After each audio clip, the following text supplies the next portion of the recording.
Bueno, vamos a continuar con hoy bolilla 7.1 y 2, objeto de los contratos, objeto de la prestación, ¿sí?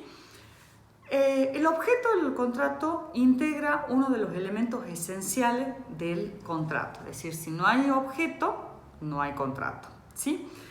Si el contrato tiene objeto y respondemos afirmativamente, tenemos que saber cuál es el objeto del contrato.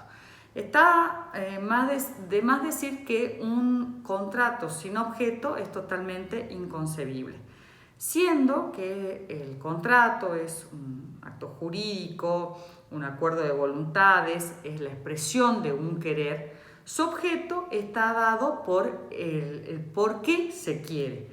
¿Qué es lo que se quiere en un determinado contrato? Por ejemplo, en un contrato de compra-venta, el comprador quiere comprar, el vendedor quiere vender. Es decir, y esto va a ser lo mismo en todos los contratos, ¿sí?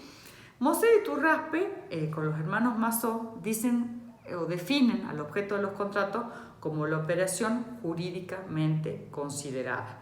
El contenido del contrato debe ser un contenido del contrato concreto, integral, de acuerdo y variable hasta el infinito gracias al principio consensualista.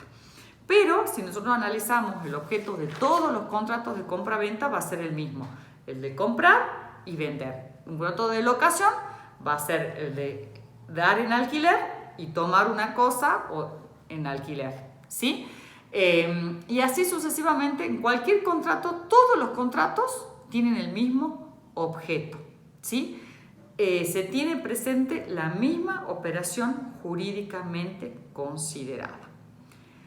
Actualmente el Código Civil y Comercial, en el artículo 1003, para hablar del objeto del contrato, nos remite al título 4 del libro primero, sección primera, capítulo 5, más específicamente el artículo 279, que nos dice o hace referencia, y siempre aconsejamos, como dice el doctor Villalba, leer los artículos del Código. ¿Qué dice el artículo 279? Que el objeto del acto jurídico no debe ser un hecho imposible o prohibido por la ley, contrario a la moral, a las buenas costumbres, al orden público, lesivo de los derechos ajenos o a la dignidad, y tampoco puede ser un bien que por un motivo especial, cual fuera, haya sido prohibido, ¿sí? Entonces, acá, antes de continuar y haciendo estas aclaraciones, tengo que marcarles la diferencia entre el objeto del acto jurídico, el objeto del contrato y el objeto de la prestación, que es el punto 2 y que enseguida lo vamos a ver. Entonces, el objeto del acto jurídico, el objeto en este caso particular del contrato, es la operación jurídicamente considerada, que vamos a tener que tener presente, como decíamos recién, de cada contrato en particular. El de la compra-venta es comprar o vender. Entonces vemos que el objeto del contrato son hechos o bienes. ¿Cuáles son los efectos de ese acto jurídico, contrato? Las obligaciones. Por ejemplo, en el contrato de compra-venta va a ser que el comprador, ¿no es cierto?, entregue una suma de dinero y el vendedor entregue la casa, ¿sí? Esa es la obligación. ¿Cuál es el objeto de la obligación? Va a ser la prestación. Y esa prestación van a ser las cosas. Por ejemplo, en este contrato que venimos haciendo el ejemplo, en el contrato de compra-venta, el objeto del contrato es comprar y vender. El objeto de la prestación va a ser, por ejemplo, comprar y vender, pero la casa. Ese va a ser el objeto. ¿Entendido? Bueno, volviendo a recapitular. Con respecto a los objetos del contrato, o sea, la operación jurídicamente considerada, vamos a tener acá en cuenta los bienes como objeto de los contratos. La regla es que todos los bienes determinados o determinables pueden ser objeto de los actos jurídicos, salvo que estén expresamente prohibidos. Los bienes prohibidos para ser objeto de un acto jurídico vamos a tener presente que son aquellos que están fuera del comercio, o sea, aquellos cuya transmisión está prohibida por la ley, ¿sí? Los hechos como objeto de los contratos, todos pueden ser objeto de los contratos, todos los hechos. Ahora bien, es necesario que sean posibles, material y posibles jurídicamente. Para hablar de materialidad jurídica, por ejemplo, o inmaterialidad, sería un ejemplo de inmaterialidad jurídica, sería el caso de hipotecar un bien mueble, ¿sí? Una cosa mueble. Por ejemplo, hipotecar una mesa. Sabemos que la hipoteca es un derecho real y recae solamente sobre bienes inmuebles, ¿sí? Sería el caso de una imposibilidad material el que tenga por objeto tocar el cielo con las manos. ¿Sí? Puede darse una circunstancia que hablemos de una imposibilidad originaria y una imposibilidad sobreviniente. La imposibilidad originaria es la que traería problemas porque al haber una imposibilidad originaria, ese contrato carecería de objeto y por lo tanto sería nulo. Si la imposibilidad es sobreviniente, en ese caso no tendría otras maneras de, por ejemplo, adecuar ese contrato, llegaríamos a la extensión del contrato, pero si ese contrato sería un contrato originalmente existente. Cuando hablamos de la imposibilidad, tiene que ser una imposibilidad absoluta y una imposibilidad objetiva, es decir, que sea para todos por igual. Otro requisito del objeto del contrato es que el objeto del contrato debe ser lícito. Un contrato tiene como objeto un hecho, si tiene por objeto un hecho ilícito, se entiende que es tal conducta que constituye, ya sea por su materia o por su realidad, una situación que es totalmente contraria o prohibida por la ley. Por ejemplo, la promesa de un servicio profesional, por ejemplo, quien diga yo te voy a solucionar este pleito, este conflicto, y en realidad esa persona ni siquiera es abogada, ¿sí? Sería, no tiene título habilitante para, por ejemplo, le promete curarlo y sin embargo esta persona no tiene el título de médico, ¿sí?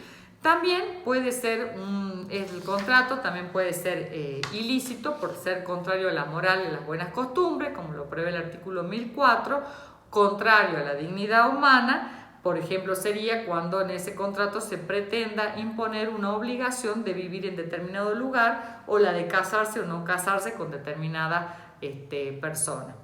Con respecto a la licitud o ilicitud, tenemos que hacer una aclaración, entonces, de que hay distintas especies de ilicitudes. Entonces, dijimos recién que un contrato es ilícito, ¿sí?, cuando la conducta constituye por su materia o su realidad una situación contraria a la ley.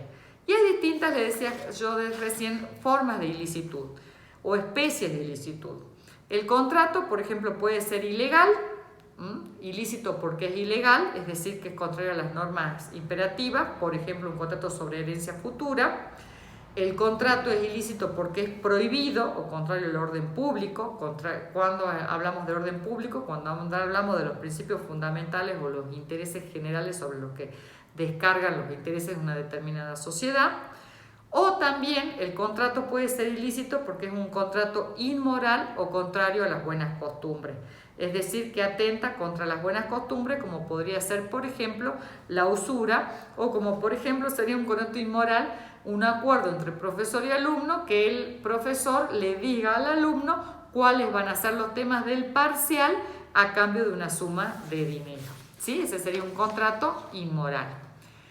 Bueno, dijimos que el contrato debe ser posible, debe ser lícito y debe ser también de contenido patrimonial, es decir, que la operación jurídicamente considerada debe versar sobre derechos patrimoniales. Y esto tiene condescendencia con el artículo 957, el cual nos da cuál es el concepto de contrato, diciéndonos que es un acto jurídico en el cual dos o más partes manifiestan su consentimiento para crear, regular, modificar, transferir o extinguir relaciones jurídicas patrimoniales.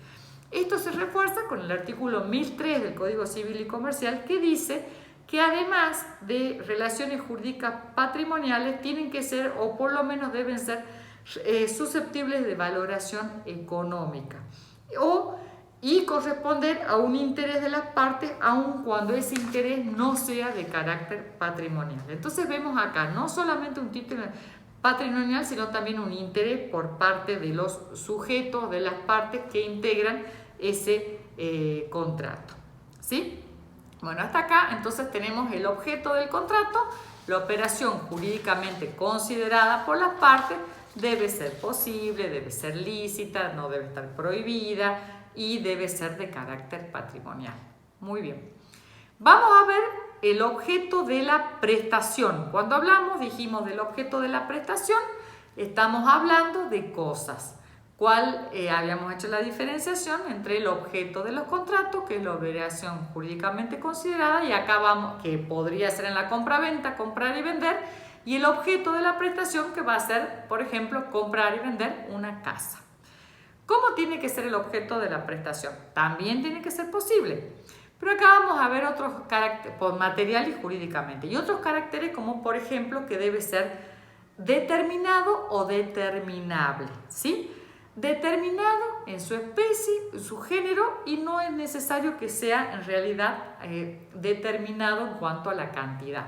Por ejemplo, podemos decir, te voy a vender un caballo o caballos de peruanos, ¿sí? Ahí estamos hablando, el género sería el caballo y la especie sería peruano. Distinto sería decir que te voy a vender caballos para mortadela, ¿sí? Además de determinado, en algunas ocasiones puede ser que inicialmente no esté determinado, entonces, pero sí ese objeto sea, el objeto de esa prestación sea determinable. Quiere decir determinable cuando se establecen criterios para su individualización. En este caso, la determinación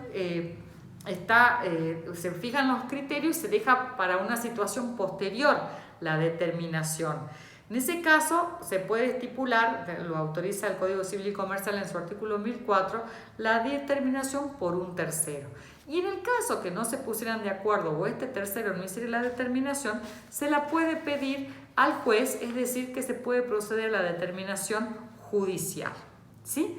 ¿Qué otras cosas pueden ser o qué otros requisitos tienen que cumplir los objetos de la prestación aparte de ser determinados o determinables? Tienen que tratarse de cosas existentes, es decir, de cosas que existan al momento de la celebración del contrato. Tienen que ser cosas ciertas. Ahora bien, ese es el principio general. Se puede celebrar contratos, o sea, se puede celebrar sobre contratos en que las prestaciones se trate de cosas futuras.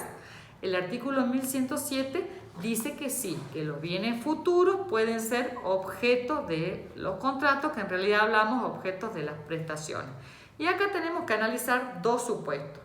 Un caso podría ser la promesa de transmitirlo, que está subordinada a la condición de que esas cosas llegan a existir. Si no existen, no se hace el contrato o no carecería, digamos, de ese contrato, o mejor dicho, esa prestación de objeto, ¿sí? O puede tratarse que se trata de contratos aleatorios, en el cual una de las partes asume el alia de que la cosa llegue o no a existir en un futuro. El que asume esa alia es el que carga con las consecuencias y de que si la cosa no llega a existir, pierde. Por eso es la característica de los contratos aleatorios, que las partes desconocen cuáles van a ser las ganancias o las pérdidas que van a tener una vez acaecida el alia, ¿sí? ¿Puede recaer la prestación del contrato sobre bienes ajenos? De acuerdo al artículo 1008, sí.